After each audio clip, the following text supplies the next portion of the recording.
The pen in Zara's hand didn't tremble. That was the first thing she noticed as she signed her name across the bottom of the acquisition document. 3 years ago, her hands shook every time William raised his voice. 3 years ago, she could barely hold a pen steady long enough to sign the divorce papers he'd slid across the kitchen table like she was a transaction he was closing. Today, she was closing a different kind of transaction. She clicked the pen shut and slid the leather folder back across the mahogany desk of her husband's attorney. Outside the tinted windows of the black SUV, the chrome facade of Prestige Auto House caught the winter afternoon light and threw it back like a warning. The dealership's gold lettering gleamed. The Christmas wreaths on the doors swayed in the December wind. Inside that building, William Hargrove was selling luxury cars and living his best life, completely unaware that as of 47 minutes ago, he no longer worked for the company he thought he owned the soul of. He worked for her. Before we go any further into this story of power, love, and a reckoning 3 years in the making, drop a comment below and tell me, have you ever watched someone underestimate you and just smiled? Because Zara knows that feeling, and she's about to let William feel something too. Now let's get into it. The morning had started the way all Zara's mornings started now. Slowly, deliberately, wrapped in silence and cashmere. She stood before the mirror of their penthouse dressing room, pulling a camel-colored coat over a chocolate silk blouse that her husband's stylist had delivered the night before, along with a single handwritten note, for the woman who turns every room into a throne room. Han Seo-jun, her husband, a man whose name made bankers nervous and whose silence made entire boardrooms rearrange themselves. A man who had looked at Zara 3 years ago, bruised, broke, and rebuilding herself from ash, and said, I don't see damage. I see architecture. She fastened the last button of her coat and reached for the singular piece of jewelry she always wore. A thin gold chain with a jade pendant carved into a crescent moon. Seo-jun had placed it around her neck the morning of their wedding and told her it was a family piece, a symbol of someone who survived the dark and became the light on the other side. She touched it now and exhaled. The ghost of old Zara tried to surface, the one who used to rehearse responses to William's insults in the shower because she could never think fast enough in the moment. The one who wore muted colors to avoid drawing his criticism. The one who once stood in the parking lot of a dealership just like this one and cried in her car because the salesman had looked through her like she was made of air. You don't have to go in, that ghost whispered. Send someone else. Zara looked at herself. The woman in the mirror looked back. Unhurried, warm-eyed, and quietly devastating. No, she thought. I want to look him in the face. The glass doors of Prestige Auto House breathed open, releasing a wave of leather, floor polish, and curated jazz. Zara stepped inside and felt the familiar electricity of a room built for people who looked nothing like her. She didn't flinch. She moved through the showroom slowly, her heels placing themselves with deliberate calm against the marble. Around her, polished Ferraris and matte black Bentleys sat under white spotlights like sculptures. Christmas gold glittered from every surface. A group of wealthy clients clustered near a silver Aston Martin, champagne in hand, laughing at something Zara couldn't hear. And then she heard him. That laugh. It cut through the jazz and the clink of crystal like a blade through silk. That specific, self-satisfied bark of amusement that once made her stomach drop every time she heard it directed at her. William Hargrove was holding court near a sapphire blue McLaren, one hand gesturing broadly over the hood, the other loosely gripping a champagne flute.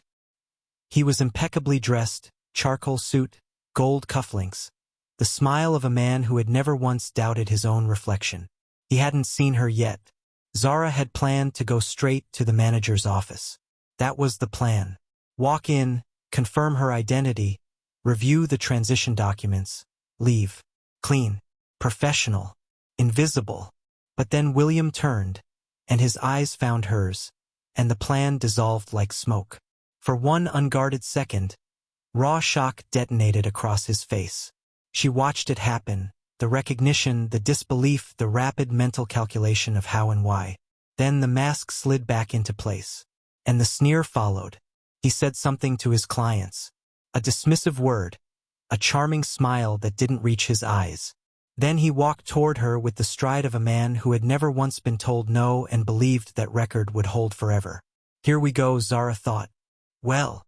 William stopped 3 feet from her, his eyes making a slow, deliberate sweep from her shoes to her face. Zara, I almost didn't recognize you. You clean up well for a woman who used to cry about grocery bills. She said nothing. The silence seemed to agitate him more than any response could. What are you doing here? His voice dropped low, a performance of control. This isn't the kind of place where you browse, sweetheart. Everything in this room costs more than your annual income, assuming you have one. He let the pause breathe, savoring it. Did someone send you to pick up a car? Because the service entrance is around back. For staff. Around them, the room had imperceptibly stilled. A few heads turned. The jazz kept playing, but the laughter near the Aston Martin had faded. Zara looked at him, really looked at him, and felt something she hadn't expected. Nothing. Not fear. Not rage. Not even the sharp satisfaction she'd imagined for years. Just a vast, settled quiet. The way the ocean looks right before the storm makes landfall and the water goes completely, unnaturally calm. She tilted her head slightly. I'm here for a meeting, William. A meeting. He laughed. A short, ugly sound. With who? Because I know every person of consequence in this building, and none of them are expecting someone like you. His eyes flicked to her coat, her chain, her bare hands, searching for the markers he used to quantify her worth. He found nothing he recognized, and it made him angrier.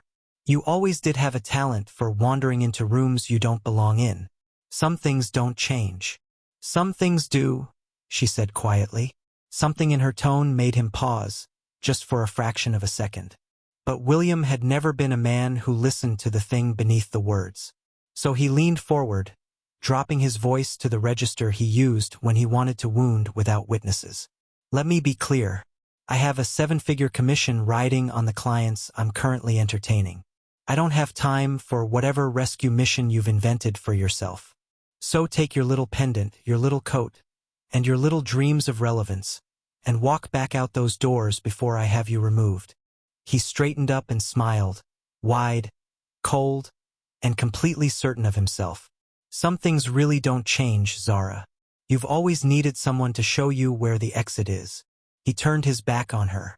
I need to stop here for just a second because what happens next is the moment everything changes.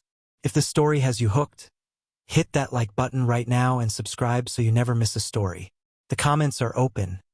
Tell me, should Zara say something or let Han do the talking? Drop it below. Now, let's go. Zara didn't move toward the exit.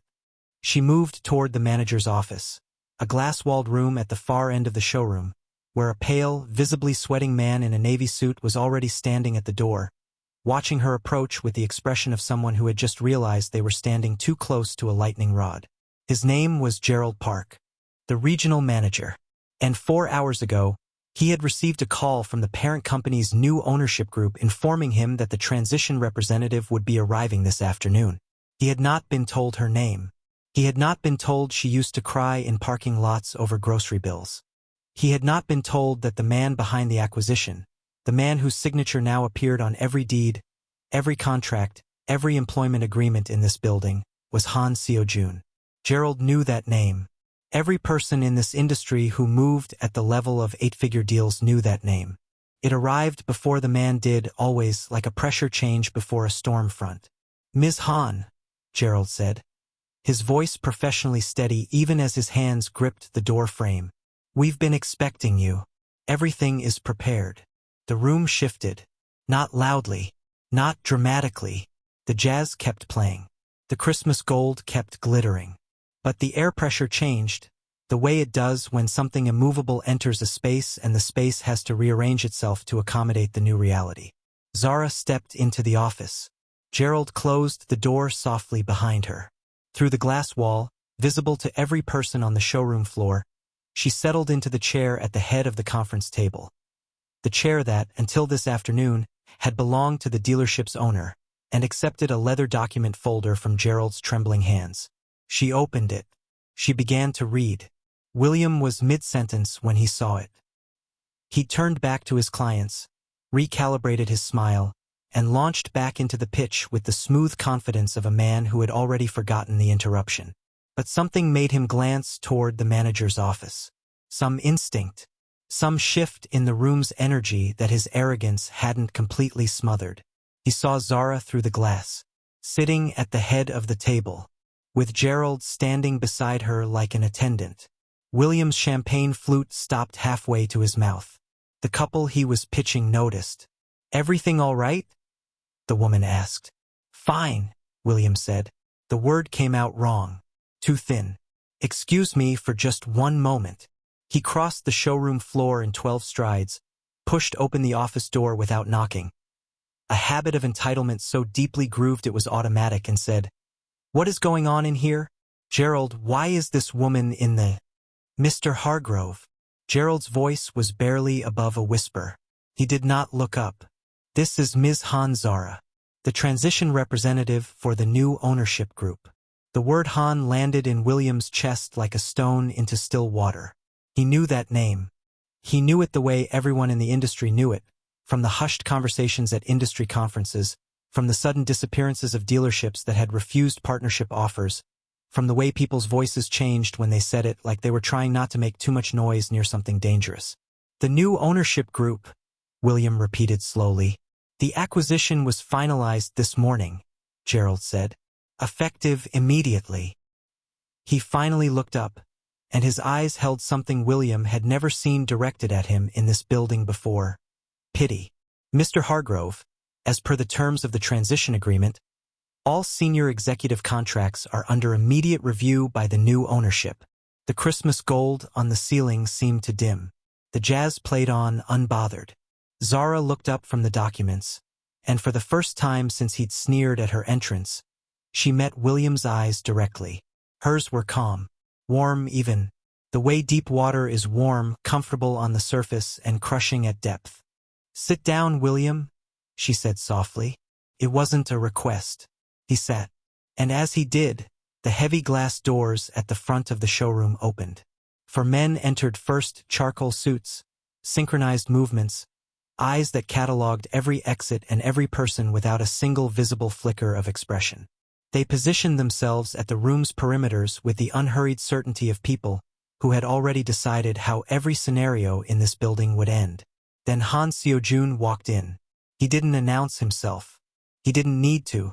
His presence moved through the room ahead of him like a change in barometric pressure, something the body registered before the mind caught up. He was dressed simply. Dark coat, white shirt open at the collar, the edge of a dragon tattoo visible above the line of his collar. His face was unreadable.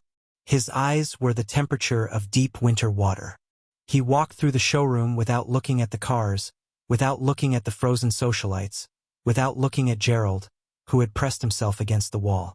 He looked at Zara, and the man who had terrified boardrooms and dismantled empires with a phone call.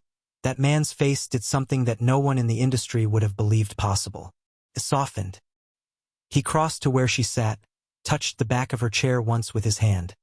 A gesture so quiet and so claiming that it silenced the last remaining sound in the room, and then he looked at William. He didn't speak. He didn't need to. William Hargrove, senior executive, top commission earner, king of his own shallow kingdom, understood in that moment with absolute, bone-deep clarity exactly what he had done. Not just today, 3 years ago, and today. The jade crescent at Zara's throat caught the light as she turned back to the documents and continued reading. "Your contract review is scheduled for Thursday," she said to William, her voice even and professional, as though they were discussing weather. "HR will be in touch." She turned a page. "You may return to your clients now." William didn't move. "William." She looked up one final time, and her eyes held no malice, no triumph, no fire. Just the settled, unshakable calm of a woman who had already won before she walked through the door. "That'll be all." He stood up. He walked back out onto the showroom floor, past the glittering cars and the frozen socialites and the Christmas gold that no longer seemed festive. He reached his clients. He opened his mouth, and he had absolutely nothing left to say. And that right there is the moment. Not a shout, not a scene, Just 4 words. That'll be all. Because the most powerful thing a woman can do to a man who spent years making her feel small is make him irrelevant without raising her voice. If the story moved you, hit that like button. Subscribe to this channel because every week we bring you stories exactly like this one. Love, power, redemption, and the kind of endings that feel like justice. And in the comments, I want to know, what 4 words would you say to someone who underestimated you? Drop it below. I read every single one. Zara walked out of Prestige Auto House that evening in the same camel coat she arrived in. The jade crescent at her throat caught the last of the winter light. Han Seo-jun held the door, not because she needed him to, but because he wanted to, because that's what it looks like when someone actually sees you. Some people spend their lives trying to belong in rooms, and some people learn to own them. See you in the next story.